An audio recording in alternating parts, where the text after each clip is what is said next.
నేను ఆకుకూర కర్రీ వండిన షార్ట్ వీడియో చూశారు కదండి, అది తోమటానికి వేయలేదండి. మళ్ళీ అట్లా తుడుచుకున్నాను, టిష్యూ పేపర్తో కాదు, క్యారీ బ్యాగ్స్ వస్తాయి కదా, అవి చిన్న చిన్న ముక్కలన్నీ కట్ చేసి ఇట్లా పొయ్యి దగ్గర గిన్నెలు ఇట్లా తుడిచి పడేస్తా టిష్యూ పేపర్ లాగా. ఆ క్యారీ బ్యాగ్స్ ఊరికనే జాయింట్లు అన్నీ చినిగిపోతాయి, కుప్పలు వస్తుంటాయి మాకు. సో కిచెన్లో కూరగాయలు కట్ చేసుకోవడానికి అట్లాగా దాన్ని కాంప్లిమెంట్ అన్నీ వస్తుంటాయి కదా స్వీట్ షాపులు అన్నీ. సో మాటికి కడగకుండా ఇలా యూస్ చేస్తాను ఎక్కువ వంట చేసేటప్పుడు. ఇంకా 2 రోజులు నా చేతి దగ్గర మీరు ఎలాస్టిక్ చూస్తూ ఉండింటారు షార్ట్ వీడియోలో, లాంగ్ వీడియోలో.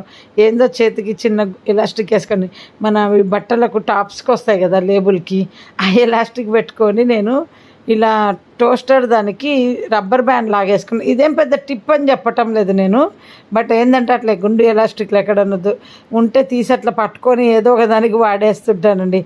యాక్చువల్గా రబ్బర్ వేస్తాం కదా, రబ్బర్ వేయకుండా దీన్ని ఫుల్ ఫోల్డ్ చేస్తాం అందరం. వైరు అట్లా ఫోల్డ్ చేయకుండా రౌండ్ చుట్టి జస్ట్ ఇలా వేసేసాను చూడండి.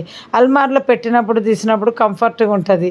ఆ ఎలాస్టిక్ 2 రోజుల నుండి వీడియో షూట్ చేస్తున్నాను, నా చేతి నుండి పోవట్లేదు. తర్వాత దీనికి వాడిన సరే చెప్దామనేసి ఇలా అల్మార్లో పెట్టినప్పుడు గుండుగా చుట్టాలండి. ఎప్పుడు నలిపి పెడితే వైరు అంతా ఫోల్డింగ్స్ అయిపోయి మనకు ఇరిటేట్ చేస్తుంది. వీడియో నచ్చితే లైక్ చేయండి, షేర్ చేయండి.